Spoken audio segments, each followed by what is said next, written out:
Hello dear, आपका इस video के अंदर बहुत बहुत वेलकम है भाई। कई बच्चे ऐसे हैं जिनके मैथ्स और रीजनिंग के अंदर उतने नंबर नहीं आ रहे जितने उनके आ सकते हैं।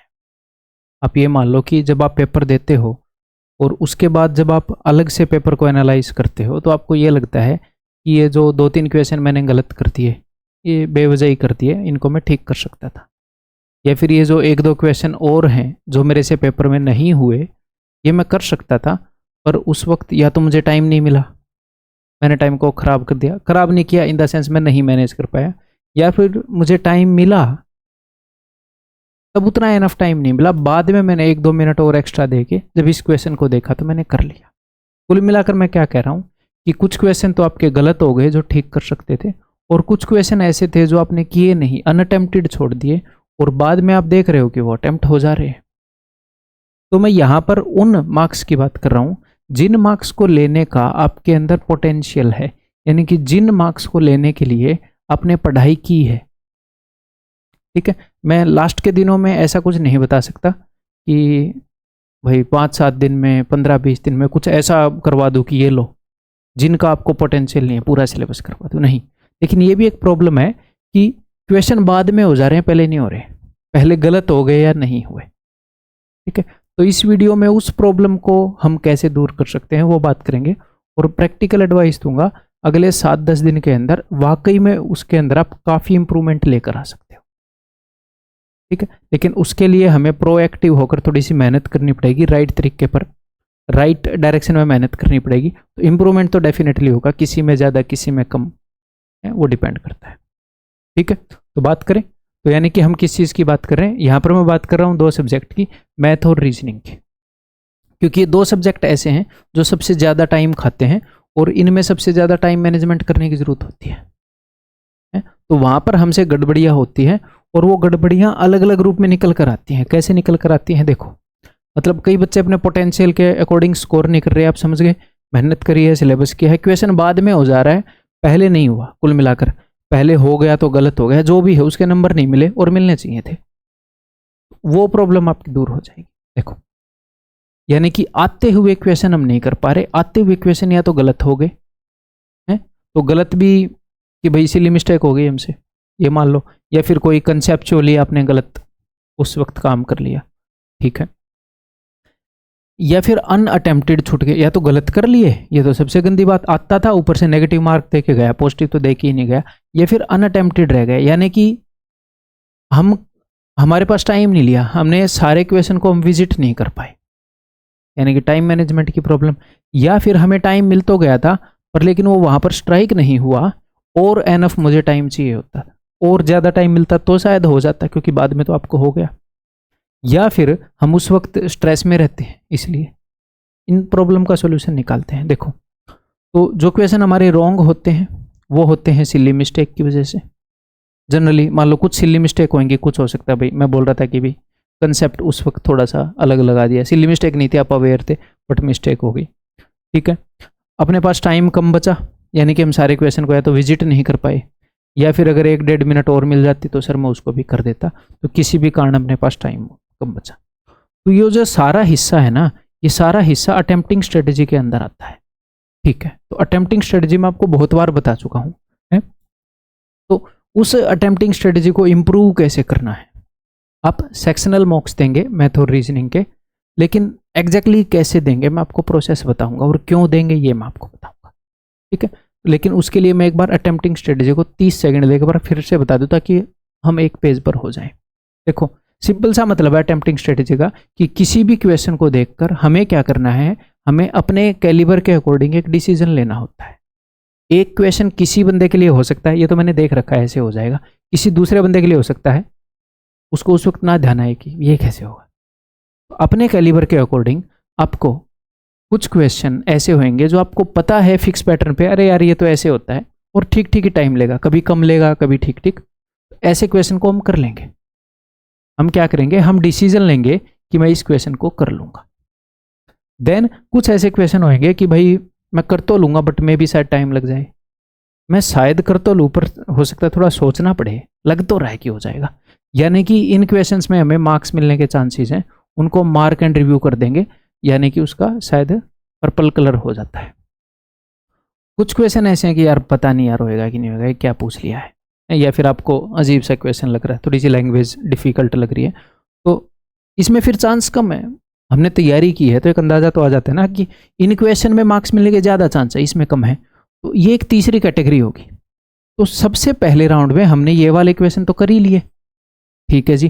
फिर सेकंड राउंड में इन वाले क्वेश्चन का देखो, इनका कलर ग्रीन हो जाएगा, इनका पर्पल या वोयलेट कुछ ऐसा होता है, ठीक है। तो इनको करेंगे हम सेकंड राउंड में, इनको नहीं चढ़ेंगे क्योंकि चांसेस कम है ना। फिर हो सकता है इनमें से भी एक आधे क्वेश्चन छूट जाएं और ये क्वेश्चन पड़े हैं, फिर उनमें से बचे कुछ में देखेंगे कि कौन से क्वेश्चन करने के ज़्यादा चांस है, ठीक है। तो होता क्या है, जब एक बार आपके दिमाग में ये चीज़ सेट हो जाए कि मेरी जो अटेम्प्टिंग स्ट्रेटेजी है वो ऐसी है कि मुझे एनफ टाइम मिल जाता है, मुझे एनफ टाइम मिल जाता है क्वेश्चंस को करने का, तो आप क्वेश्चंस को शांति से कर पाते हो।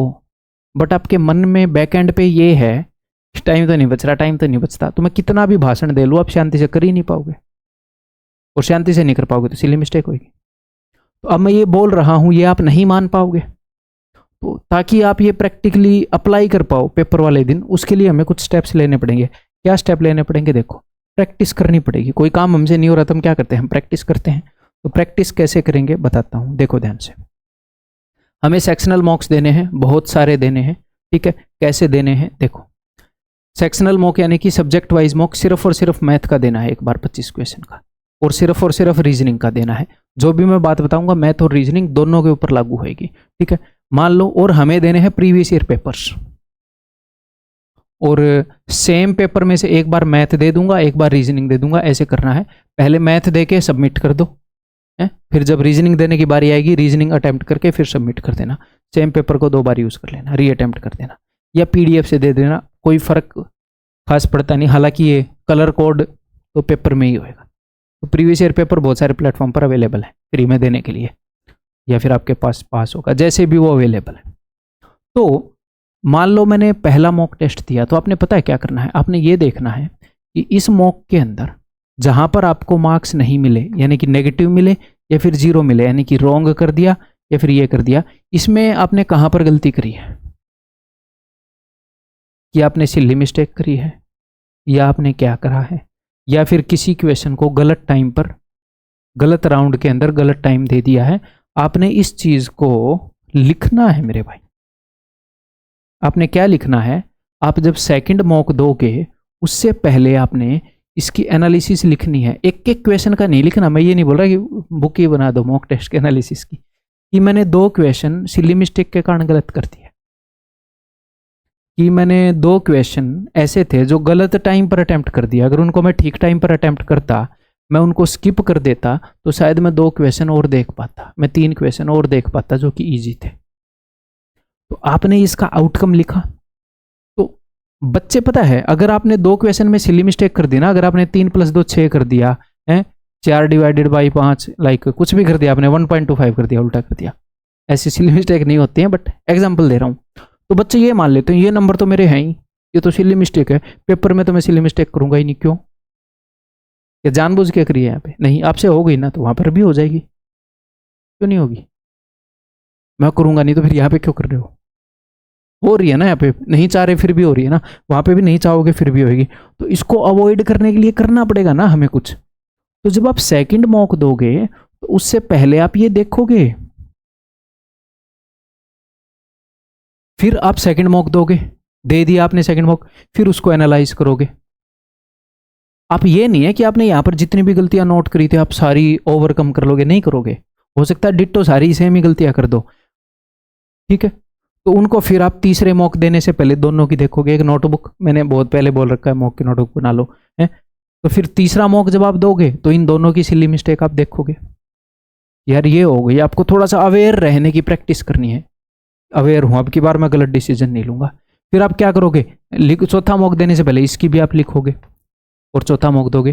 तो मेरे भाई जब आप एक फुल मॉक देते हो तो दिन में आप कितने ही फुल मॉक दे लोगे? देखो, रीजनिंग, इंग्लिश और जीके, इसमें अटेम्प्टिंग स्ट्रेटजी खास कुछ होती नहीं है, जीके और रीजनिंग में, ठीक है। तो अटेम्प्टिंग स्ट्रेटजी बनानी पड़ती है मैथ्स और रीजनिंग के अंदर, ठीक ठीक है, जीके और रीजनिंग में अगर आपकी नॉलेज ज़्यादा है तो आप कर ही लोगे, एक आधे मॉक देने के बाद भी अटेम्प्टिंग स्ट्रेटेजी सेट हो जाती है। कैसे करूँ, ठीक है, तो आप फुल मॉक दे रहे हो तो साथ में इंग्लिश भी अटेम्प्ट कर रहे हो, जीके भी अटेम्प्ट कर रहे हो, तो फुल मॉक बहुत कम दे पाओगे। और हमें करना क्या है, किसी भी पैटर्न को पकड़ने के लिए हमें सेम काम बार बार करना होता है, सेम काम बार बार करना होता है। तो वो सेम काम बार बार कब कर पाओगे, बड़े बड़े मॉक दोगे तब या छोटे छोटे मॉक दोगे तब। तो एक काम करो, अगर आपको मैथ में प्रॉब्लम है कि यार मेरे को तो यार यही जो आपके पोटेंशियल से कम नंबर आने वाली, आपको ज़्यादा टाइम लग रहा है या सिली मिस्टेक्स हो जा रही हैं, सारे क्वेश्चन को देख नहीं पा रहे हैं, कोई भी प्रॉब्लम है, तो आप क्या करो, मैथ के आज 5 मॉक टेस्ट दो सेक्शनल, बाकी जो भी टाइम बचता है बाकी काम करो। 4 मॉक दे लो अगर कम टाइम बच रहा है, अगले दिन फिर 4 मॉक दो, अगले दिन फिर 4 मॉक दो, तो आपने 3 ही दिन में 12 बार एनालाइज कर लिया चीज़ को, आपको तसल्ली से पैटर्न समझ में आ जाएगा। अगर आपका मैथ सेट है लेकिन सिर्फ रीजनिंग में प्रॉब्लम हो रही है कि 20+ मिनट लग जा रहे हैं रीजनिंग में, यार लगने नहीं चाहिए। अगर कोई शिफ्ट बिल्कुल ही टफ है वो अलग बात है, अदरवाइज लगने नहीं चाहिए। तो उसमें टाइम की प्रॉब्लम है, सब कुछ मैं ठीक कर ले रहा हूँ बट टाइम की प्रॉब्लम है। तो जो मैं आपको बता रहा हूँ आपको सारी प्रॉब्लम होनी जरूरी नहीं है, इस प्रॉब्लम का कोई भी एक पार्ट है। तो क्या करो, अगले 3 दिन 4 दिन 5 दिन रीजनिंग के दो, 4 मॉक दो रोज, 5 मॉक दो रोज, 3 दिन दे दो, 4 दिन दे दो, 5 दिन दे दो। उससे क्या होगा, उससे एटलीस्ट जितने नंबर आपको लेने का पोटेंशियल है ना उसके पास पहुंच जाओगे। ये काम किया जा सकता है और ये 1 हफ्ते में इजीली किया जा सकता है। ठीक है, समझ में आ रही है।